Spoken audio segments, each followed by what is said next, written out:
Hello, friends! On 28 April 1988, around 1 p.m. in Hawaii, the Aloha Airlines Flight 243 was about to take off. It was a beautiful and sunny day, and most of the passengers were there to enjoy their holidays. Hawaii is a group of beautiful islands located in the Pacific Ocean and is a part of the United States. Its capital is Honolulu. This particular flight was traveling from Hilo to Honolulu.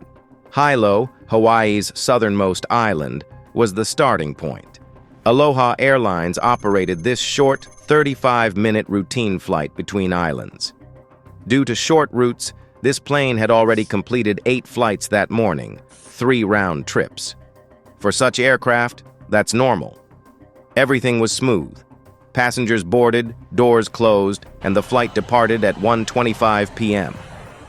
But one odd thing happened as a passenger was about to enter the plane. She noticed a small crack in one of the riveted sheets forming the plane's body. She stayed silent, trusting the airline's reputation and assuming the plane was regularly inspected. It felt minor to her, yet no one could have predicted how disastrous it would become. Just 10 to 15 minutes after takeoff, drinks were served despite the seatbelt sign being on. At 20 minutes, the plane reached its cruising altitude of 24,000 feet when a loud blast caused rapid decompression. The roof tore off, 35 square meters of the front exposed, leaving passengers struggling to breathe amid flying debris. What usually happens is that the air is always pressurized in cabins in a plane. Cabins are pressurized so we can breathe normally. Otherwise, at 24,000 feet, the thin air and low pressure make breathing difficult. Planes have pressurization systems that regulate air by pumping it inside the cabin. If cabin pressure drops while flying high, oxygen masks drop automatically, providing oxygen for 15 to 20 minutes as explained in safety briefings. The pilot must descend the plane to below 10,000 feet, where breathing is normal. In Flight 243, the oxygen masks did drop, but the system wasn't working. The blown-off roof destroyed the oxygen mask system, raising fears of hypoxia among passengers. Lack of enough oxygen can cause unconsciousness and even death. Within seconds, people felt dizzy and disoriented. In such cases, unconsciousness can occur within 1 to 2 minutes. Air hostess Michelle Honda was near row 15 during the blast. She tried contacting the cockpit through the intercom, but there was no response from the other side. CB Lansing, serving near row 5, was blown out of the plane when the roof tore off. Their third colleague, Jane Sato, was near row 2. A flying luggage hit her, and she collapsed. Amid the chaos, Michelle got no response from the pilots. She asked every passenger if they knew how to fly a plane, which scared them even more. They were told to fly the plane, raising fears about the pilots. Crawling to the cockpit, she saw Jane bleeding, but couldn't see inside. The view was completely blocked. There were only a few precious minutes after which all of them would lose consciousness and die. Besides hypoxia, passengers faced powerful winds blowing at nearly 500 kilometers per hour. At minus 45 degrees Celsius, it was hard to keep eyes open. Even with oxygen, survival was unlikely. Passengers in shorts and t-shirts weren't dressed for such extreme cold, as Hawaii is a tropical destination. Michelle was the only clear-headed air hostess, desperately trying to contact the pilots, asking, "Can anyone hear me?" But the good news was the pilots were alive, and in better shape than the passengers, as their oxygen masks were working. 44-year-old Captain Robert Schamsteimer, an experienced pilot with 11 years at Aloha Airlines, was in command. Alongside him was 36-year-old First Officer Mimi Tompkins. Both were shocked by the explosion and saw the plane's roof and cockpit door were gone. Amid debris, they acted fast, put on oxygen masks, and began an emergency descent, flying at 500 kilometers per hour and dropping 4,100 feet per minute. But the time constraint wasn't only for the descent of the plane. They had to face another problem, bigger than this. The plane's nose, where they sat, drooped about 1 meter due to the incident. Only the floor connected the cockpit and cabin, risking separation if they flew longer like that. Mimi Tompkins informed Honolulu, and they were instructed to land at nearby Maui instead. At 1:48 p.m., she informed Maui Tower, just 3 minutes after the roof blew off, while the plane was at 14,000 feet. At this altitude, breathing was easier, and quick descent within 3 minutes helped most passengers avoid unconsciousness and reduced hypoxia risk. Mimi Tompkins alerted Maui Airport to prepare all emergency services, as anything could happen. Clearance is Maui for landing. Request the emergency equipment. Firefighters stood by as the plane approached. A minute later, it descended to 10,000 feet. Then another problem emerged. In front of them stood a 10,000-foot mountain, the Haleakala Summit. A mountain stood between the plane and Maui Airport. Captain Roberts slowed to 170 knots. Any slower and control would be lost. At that speed, they flew between 2 islands, avoiding the mountain and turning toward the airport. At this point, the passengers could understand the situation better. They finally realized that the plane was flown by a pilot. Not only was the pilot alive, but he was flying the plane expertly. As the plane neared the runway, Mimi Tompkins lowered the landing gear. 3 wheels, 2 at the back, 1 in front. The main gear deployed successfully, but the nose gear didn't. Though risky, landing without it, called a belly landing, is possible in emergencies. But in this case, the plane's middle was fragile, and the roof was already gone. The pilots feared a belly landing might cause a crash or even an explosion if the fuel tank was hit. This airplane, in the condition it was in, was that he didn't have a nose gear, because when the nose touched down on the runway, it would have broken the airplane apart, therefore breaking probably the fuel tanks apart, which could lead to a very dramatic fire and explosion. But with no other choice, they decided to go for it. As the runway came into view, passengers braced. Some prayed, others hugged loved ones, fearing it might be their last moment. The plane began swaying side to side during descent, heightening the fear. The pilots saw the left engine had failed. They tried to restart it by hand, but couldn't. Emergency services, firefighters, ambulances, evacuation teams were ready on the runway, bracing for the worst and trying to minimize damage. At 1:56 p.m., the pilots informed the Maui Tower that they will need all the equipment the airport had. Meanwhile, someone on the runway watched through binoculars and saw the nose gear had deployed. No belly landing needed. The pilots were informed.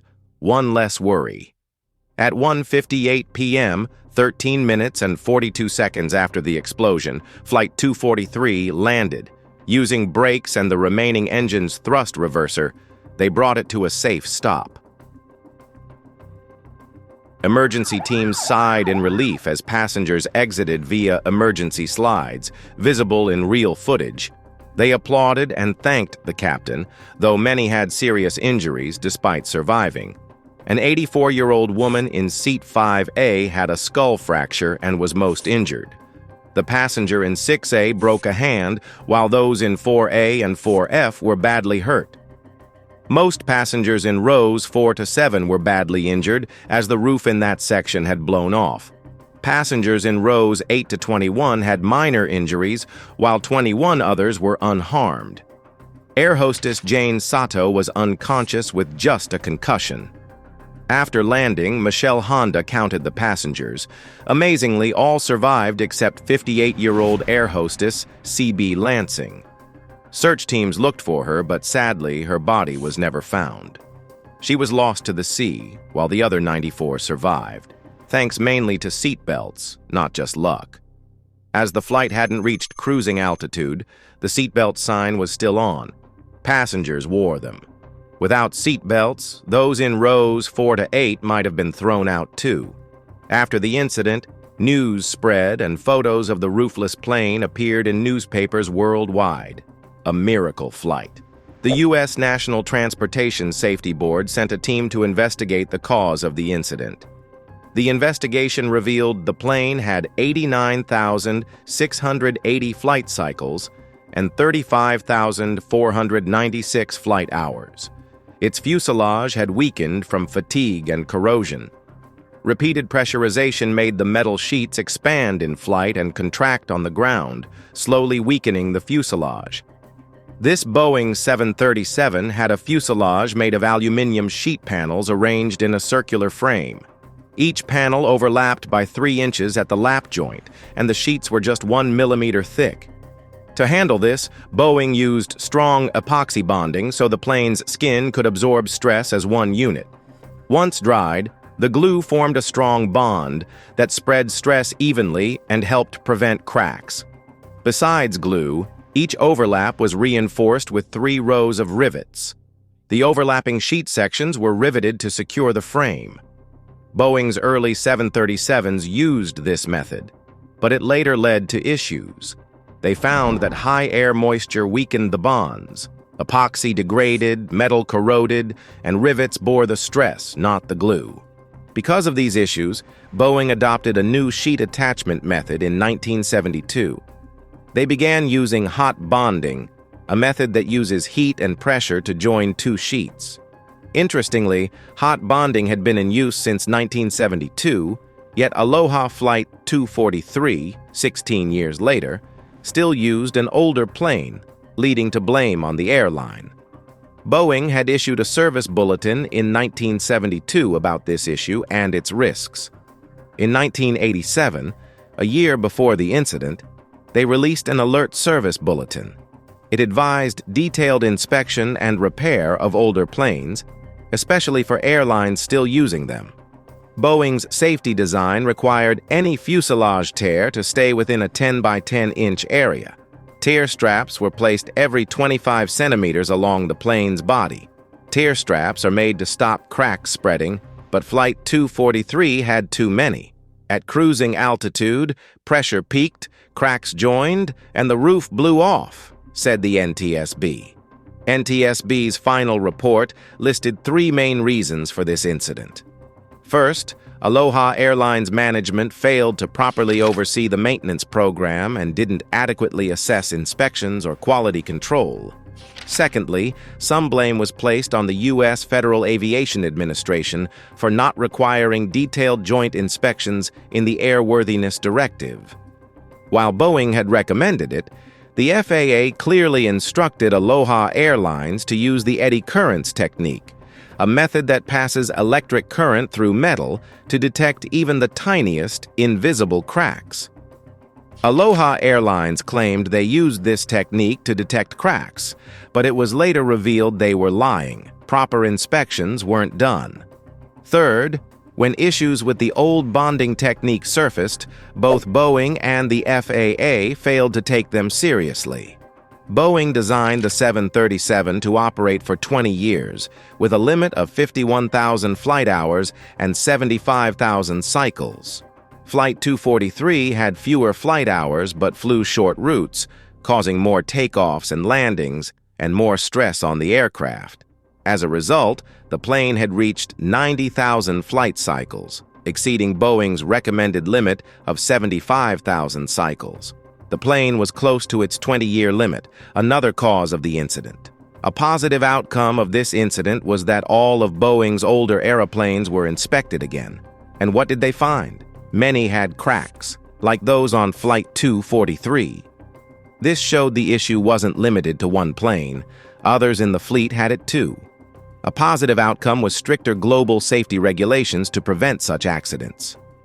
In 1991, the FAA started the Aging Aircraft Safety Program, requiring all old planes to have mandatory checks and controls.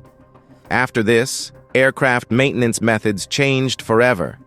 Techniques like eddy current and ultrasonic testing, beyond human sight, are now used to detect cracks early.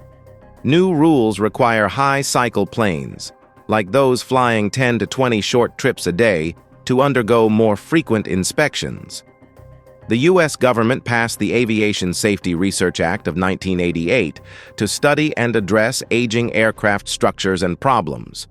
Overall, this single incident changed aviation safety forever. Thankfully, no similar disaster has happened since. Thank you.